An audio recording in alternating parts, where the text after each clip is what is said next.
Samuel Pagbanle Velia. Samuel Pagbanle Velia Tagbanto. David se Saul pe ku.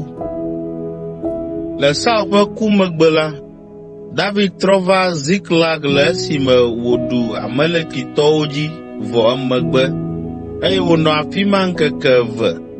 Le ŋkeke etɔ̃a gbe la, ame aɖe tso Saul ƒe asaɖa me, eƒe awuwo vuvu eye ke nɔ tame nɛ. Ede ta agu eye wòbɔbɔ ɖe David ŋkume kple bubu. David biae be afi ka nètso?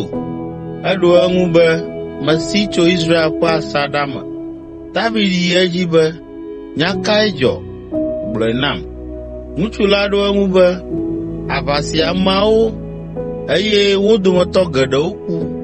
Saul kple via Yonatan hã ku. Tete David bia ɖekakpui si tsɔ du la vɛ nɛ la be, aleke nèwɔ nya be Saul kple via Yonatan ku? Ɖekakpui la ɖo eŋu be, menɔ Gilboa to la dzi eye mekpɔ Saul wòtɔ eɖokui ɖe eƒe akplɔ nu, le esime futɔwo ƒe tasiaɖamwo nɔ to ɖem ɖee. Esime wònye kɔ la, ekpɔm yɔm eye mebiae be, nu ka mawɔ na wò? Ebiam be, ame ka nènye? Meɖo eŋu be Amalekitɔe menye. Tete wògblɔ nam be, va, tsi tsitre ɖe gbɔnye eye nàwum.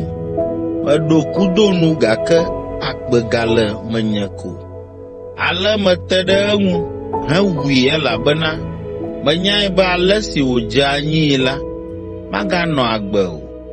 Meɖe fiakuku la le ta nɛ kple abɔga si wòdo, eye metsɔ wo va afii na nye aƒetɔ. David kple eƒe amewo dze woƒe awuwo esi wose nya sia.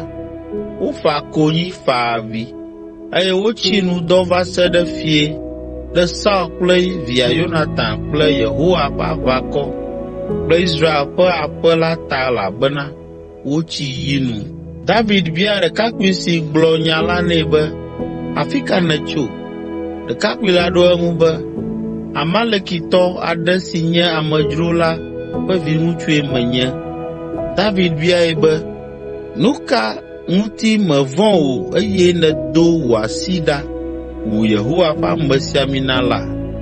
Enumake David yɔ eƒe amewo dometɔ ɖeka eye wògblɔ nɛ be, yi, nàƒu nui ƒu anyi. Ale wòyi ɖaƒu nui ƒu anyi eye wòku. Elabena David gblɔ nɛ be, wò ʋu ava wò ŋutɔ wò ta dzi. Wò ŋutɔ wò nue ɖu ɖasefɔ ɖe ŋuwò esi nègblɔ be, mewu Yehowa ƒe amesiamina la. David fa Saul kple Yonatan.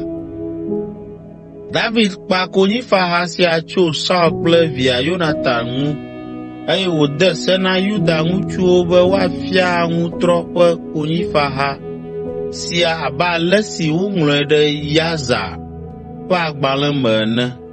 O Israel, wò ŋutikɔkɔe, nye ekema wowu ɖe wò towo dzi. Aleke kalẽtɔwo tsi aʋa ale? Migagblɔe le Gat o, migaɖe gbeƒãe le Askelon ƒe ablɔwo dzi o. Ne menye nenema o la, Filistitɔwo ƒe vinyɔnuwo akpɔ dzidzɔ eye bolotɔwo ƒe vinyɔnuwo atso aseye. O mi Gilboa towo, zãmu alo tsi magadza ɖe mia dzi o, eye miaƒe anyigbawo magawɔ nuku o, elabena afi ma wodo gu kalẽtɔ ƒe akpoxɔnu le. Saul ƒe akpoxɔnu le abe ɖe womegasi ami ɖe eŋu o ene. Yonatan ƒe aŋutrɔ metrɔ gbɔ ƒuƒlu, eye Saul ƒe yi metrɔ gbɔ numagblẽmagblẽ tso aʋatsilawo ƒe ʋu me kple kalẽtɔwo ƒe ŋutilã ŋu o. Saul kple Yonatan le agbe me la, wolɔ̃ wo eye wova ame nu. Le ku me hã, womemema o. Woɖi du wu hɔ̃wo, eye wosẽ wu dzatawo. O Israel vinyɔnuwo, mifa avi na Saul, ame si ta aɖabɛvɔ na mi, eye wòtsɔ nu nyuiwo na mi. ame si ɖo atsyɔ̃ na miaƒe awuwo kple sikanuwo. Aleke kalẽtɔwo tsi aʋa ale, eye wowu Yonatan le wò toawo dzi. Nɔvinye Yonatan, tɔwò le veyem, elabena èxɔ asi nam vevie ŋutɔ. Wò lɔlɔ̃ nam de to ŋutɔ, ede to wu nyɔnuwo ƒe lɔlɔ̃ gɔ̃ hã. Aleke kalẽtɔwo tsi aʋa ale, eye woƒe aʋawɔnuwo katã hã tsrɔ̃ ale.